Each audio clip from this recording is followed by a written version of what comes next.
Hi friends, అందరికీ నమస్కారం. ఇటీవల కాలంలో 6 సంవత్సరాలు దాదాపుగా 7 సంవత్సరాల నుంచి ఏపీడిఎస్సి అభ్యర్థులు ఎంతగానో ఎదురు చూస్తున్నారు.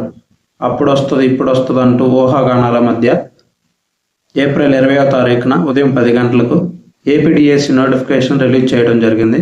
2025 ఏపీడిఎస్సిలో మొత్తం 16,347 పోస్టులకు గాను 7,487 ఎస్ఏ పోస్టులు, హెచ్జిటి 6,599 పోస్టులతో పాటుగా కొన్ని టీజీటీ మరికొన్ని పీజీటీ పోస్టులు, అలాగే రాష్ట్ర స్థాయిలో ఉన్నటువంటి ప్రిన్సిపల్ పోస్టులు కూడా నోటిఫికేషన్ రిలీజ్ చేయడం జరిగింది. అయితే నోటిఫికేషన్ 20వ తారీఖు రిలీజ్ చేశారు. అయితే చరిత్రలో ఎప్పటి లేనట్టుగా 20వ తారీఖునే అంటే నోటిఫికేషన్ రిలీజ్ చేసిన రోజునే అప్లికేషన్లు కూడా స్టార్ట్ అయ్యాయి. అలాగే అప్లికేషన్ డేట్ వచ్చేసి 24/2025 నుంచి 15/5/2025, కేవలం 20 రోజులు మాత్రమే సమయం ఇచ్చారు. అలాగే ఎగ్జామ్స్ వచ్చేసి 6/6/2025 నుంచి 6/7/2025 వరకు ఉన్నాయి. అంటే కేవలం నెల రోజుల్లోనే ఏపీడిఎస్సి ఎగ్జామ్స్ను కంప్లీట్ చేయనున్నారు. అయితే మనం ఆలోచించాల్సింది ఏంటంటే, నోటిఫికేషన్ రిలీజ్ చేసినప్పటి నుంచి కేవలం 45 డేస్ మాత్రమే మనకు అవకాశం ఇచ్చారు. 45 డేస్లో మనకు ఈ సిలబస్ కంప్లీట్ అవుతుందా లేదా అని మనం ఆలోచించుకోవాలి. అయితే కొంతమంది ఊహాగానాలు ఎలా ఉన్నాయంటే, మళ్ళా నోటిఫికేషన్ రద్దు అవుతుంది, లేదా కోర్టుకు వెళ్తారు, లేదా ఇంకా ఏదేదో అనుకుంటున్నారు అనమాట. కానీ ఇక్కడ మనం ఆలోచించాల్సింది ఏంటంటే, ఓకే నోటిఫికేషన్ పోస్ట్ పోన్ అయితే తర్వాత విషయం, కానీ 45 రోజుల్లోనే గవర్నమెంట్ దృఢ నిశ్చయంతో ఉంది. 45 రోజుల్లోనే కండక్ట్ చేయాలి. వచ్చే అకాడమిక్ ఇయర్ లేదా ఆగస్టు లేదా ఆ టైంకి కొత్త టీచర్ పోస్టులు రిక్రూట్ చేయాలని ప్రభుత్వం చాలా దృఢ నిశ్చయంతో ఉంది. కాబట్టి మనం ఈ 45 రోజుల్లోనే ఎగ్జామ్ జరిగితే మనం ఎలా ప్రిపేర్ అవ్వాలి, మనం ఎలా చదువుకోవాలి, ఎలా చదివితే రోజుకి ఎన్ని గంటలు చదివితే మనకి సిలబస్ కంప్లీట్ అవుతుంది అనేది మనం ఆలోచించుకోవాలి. అలాగే ఈసారి లైట్గా సిలబస్లో వేరియేషన్ వచ్చాయన్నమాట. ఏంటంటే జీకే 8 మార్క్స్ ఇచ్చాడు. అంటే GK and current affairs 8 marks ఇచ్చాడు అనమాట. అయితే నోటిఫికేషన్ ఎప్పుడు వస్తుందా, అప్పుడు వస్తుందా, ఇప్పుడు వస్తుందా అనే ఉద్దేశంతో ఏ అభ్యర్థి కూడా నాకు తెలిసినంత వరకు కరెంట్ అఫైర్స్ అయితే ఇప్పటివరకు చదవలేదు.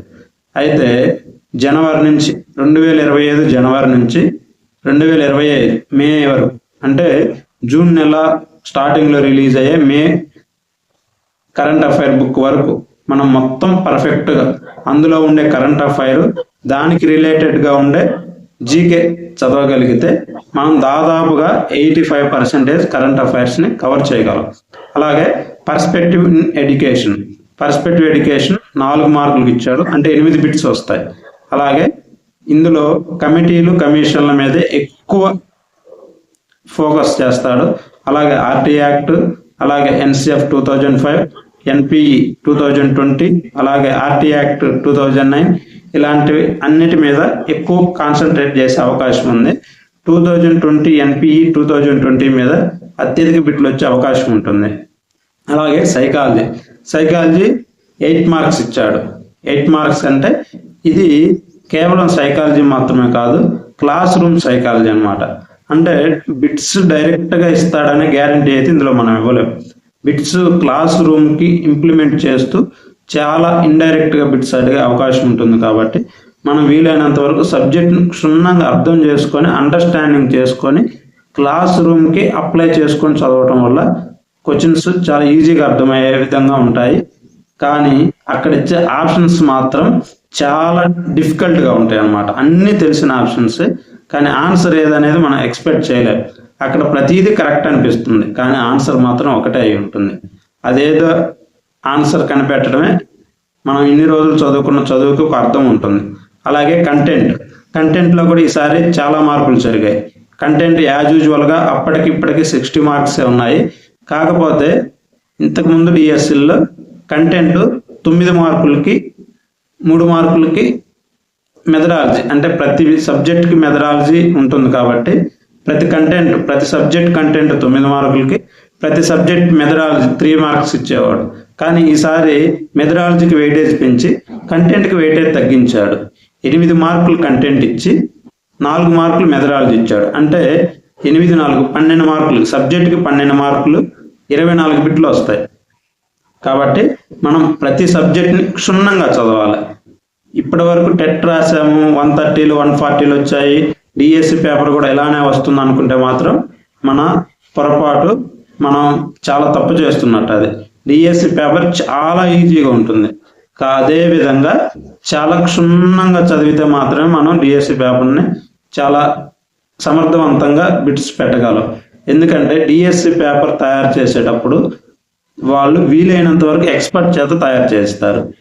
మన ఎక్స్పర్ట్స్ ఎలా ఉంటారు, వీలైనంత వరకు అభ్యర్థుల చేత ఏ విధంగా తప్పులు చేయించగలం అనే దృక్కోణంలో మాత్రమే వాళ్ళు మనకు బిట్స్ ఇస్తారనమాట. కావాలంటే మీరు ప్రీవియస్ పేపర్స్ చూసుకోండి, అన్ని ఇంతకు ముందు రాసిన వాళ్ళని కూడా అడగండి, వాళ్ళు రాని బిట్ కరెక్ట్గానే పెడతారు, వచ్చిన బిట్ మాత్రమే తప్పు పెడతారు. వాళ్ళకి 20 మార్కులు పోతే 20 మార్కులో 18 మార్కులు తెలిసిన బిట్లే పోతాయి అన్నమాట. మిగతా 2 మార్కులే తెలియని పోతాయి. దాని అర్థం ఏంటంటే మనం అంతా ఓవర్ వ్యూలో వెళ్ళిపోతాం. 1వ ఆప్షన్ దగ్గర ఆగిపోతాం, లేదా 2వ ఆప్షన్ వరకు ఆగిపోతాం. 4వ ఆప్షన్ వరకు మనం వెళ్ళగలిగినప్పుడు, 4వ ఆప్షన్ వరకు మనం సమర్థవంతంగా బిట్ చదవగలిగినప్పుడు మనం పర్ఫెక్ట్గా ఆన్సర్ చేయగలం. అంతే తప్ప బిట్ కూడా చదవకుండా ఆన్సర్ చేయగలిగే వాళ్ళు చాలామంది ఉన్నారు. అక్కడ వాళ్ళు పర్ఫెక్ట్గా చదివి ఉండొచ్చు, కానీ 4వ ఆప్షన్ వరకు వెళ్ళటం వల్ల 4వ ఆప్షన్లో ఏముందో మనకు తెలియదు. 1 and 2 ఇచ్చాడేమో చెప్పలేం కదా. కాబట్టి 4వ ఆప్షన్ వరకు వెళ్ళటం ఉత్తమమైనది. అలాగే మనకి ఈ 45 రోజుల్లో కంటెంట్ అవుతుందా అవ్వదా అనే మీమాంసలో చాలామంది ఉన్నారు. వాస్తవానికి 45 రోజుల్లో డిఎస్సి సిలబస్ చదవడం అనేది చాలా కష్టసాధ్యంతో కూడుకున్న పని. కానీ 7 ఏళ్ల నిరీక్షణ తర్వాత వచ్చిన అత్యద్భుత అవకాశం ఇది. ఈ అవకాశం మిస్ అయితే భవిష్యత్తులో ఇంకా డిఎస్సి ఉండొచ్చు, ఉండకపోవచ్చు. డిఎస్సి లేకపోతే మన పరిస్థితి ఎలా ఉంటుందో ఈ 7 ఏళ్ళలో మనకు అర్థమైంది. కాబట్టి డిఎస్సి జూన్ 6వ తారీఖునే స్టార్ట్ అవుతుంది. నాకు తెలిసినంత వరకు స్కూల్ అసిస్టెంట్లే ఫస్ట్ స్టార్ట్ అవుతాయి. కాబట్టి స్కూల్ అసిస్టెంట్ ఎవరైతే అభ్యర్థులు ఉంటారో వాళ్ళు ముందుగానే స్కూల్ అసిస్టెంట్ జరుగుతుందనే ఉద్దేశంతో స్కూల్ అసిస్టెంట్ ప్లస్ ఇక్కడ ఆలోచించాల్సింది ఏంటంటే చాలా మందికి ఈ 7 ఏళ్ళు గ్యాప్ రావడం వల్ల చాలా మంది టీటీసీ చేశారు, చాలా మంది బీఈడి కూడా చేశారు. దాదాపుగా 60-70% మెంబర్స్కి అభ్యర్థులకి స్కూల్ అసిస్టెంట్ అవకాశం ఉంది, హెచ్జిటి అవకాశం ఉంది. ఏది రాయాలి? చరిత్రలో ఎప్పుడూ లేనట్టుగా ఈసారి డిఎస్సిలో స్కూల్ అసిస్టెంట్లు ఎక్కువ ఉన్నాయి, హెచ్జిటి కంటే స్కూల్ అసిస్టెంట్లు ఎక్కువ ఉన్నాయి. దాదాపుగా హెచ్జిటీలు ఎప్పుడు ఎక్కువ ఉండే ఛాన్స్ ఉండేది ఇప్పుడు, కానీ ఇప్పుడు మాత్రం ఓన్లీ స్కూల్ అసిస్టెంట్లు ఎక్కువ ఉన్నాయి. ఇప్పుడు ప్రతి జిల్లాలో ప్రతి పోస్టు ఎస్ఏ తెలుగు కానీ, ఎస్ఏ ఇంగ్లీష్ కానీ, సోషల్, మ్యాథ్స్ ఇలా దాదాపుగా 60లో 70లో 10-20 ఉంటేనే గగనం అనుకునే రోజుల నుంచి 70-80 పోస్టులు ఉండే స్థాయికి ఇప్పుడు స్కూల్ అసిస్టెంట్ పోస్ట్ ఉంది. కానీ మనం ఏం చదవాలి? హెచ్జిటి చదవాలా, ఎస్ఏ చదవాలా అనే మీమాంస చాలా మందిలో ఉంది. ఇక్కడ మనం ఆలోచించాల్సింది ఏంటంటే పోస్టులు ఎన్ని ఉన్నాయి అనే దానికంటే కూడా మనం పర్ఫెక్ట్గా ఏది చేయగలం. ఇప్పుడు స్కూల్ అసిస్టెంట్ మ్యాథ్స్ ఉంది, మ్యాథ్స్ ఇంటర్మీడియట్ వరకు చదవాలి. మనం ఇంటర్మీడియట్ వరకు పర్ఫెక్ట్గా చేయగలిగితే school assistant is the best option. కానీ మనం ఇంటర్మీడియట్ చేయలేనప్పుడు ఆల్రెడీ హెచ్జిటికి 10th వరకు అన్ని సబ్జెక్టులు చదివి ఉంటాం. కాబట్టి హెచ్జిటి చదవడం ఉత్తమం. కానీ ఒకరు నిర్ణయం అయితే, ఒకరి సలహా అయితే తీసుకోవద్దు. మీ ఓన్ డెసిషన్ తీసుకోండి. ఏది బాగుంటుంది, ఏది బాగుండదు అంటే మీరు ఏదైతే చదవగలరో దాన్ని ఎంపిక చేసుకోండి. చదవలేకుండా బర్డెన్ అయ్యి రెండు పడవల మీద మాత్రం కాలేయొద్దు. 2 పడవల మీద కాలేస్తే కంపల్సరీ కింద పడిపోవడం ఖాయం. ఏదైనా ఒకదాన్ని పర్ఫెక్ట్గా, రెండో దాన్ని ఆప్షనల్గా తీసుకోండి. అప్పుడు మీకు కన్ఫామ్గా ఒక పోస్ట్ వస్తుంది. తర్వాత 2వ పోస్ట్ సంగతి తర్వాత విషయం. కాబట్టి హెచ్జిటి అభ్యర్థులు కూడా 8th వరకు చదవాలా, 9th వరకు చదవాలా, 10th వరకు చదవాలని చాలా డౌట్లు అడుగుతున్నారు అనమాట. హెచ్జిటి అభ్యర్థులు కూడా పూర్తిగా 10th వరకు చదవాలి, రిలేటెడ్ కాదు, పూర్తిగా 10th వరకు చదవటం వల్ల వాడు ఒకవేళ అవుట్ ఆఫ్ సిలబస్ ఆ ఛాన్స్ ఉండదు దాదాపుగా. కానీ వాడు ఎంత లోతు సబ్జెక్టు, ఎంత లోతైన అవగాహనతో బిట్ అడిగినా కూడా మనం చాలా ఈజీగా పెట్టడానికి అవకాశం ఉంటుంది అనమాట. అది ఇప్పుడు ఓన్లీ మనం 10th క్లాస్ వరకు చదవడం వల్లనే మాత్రమే సాధ్యం.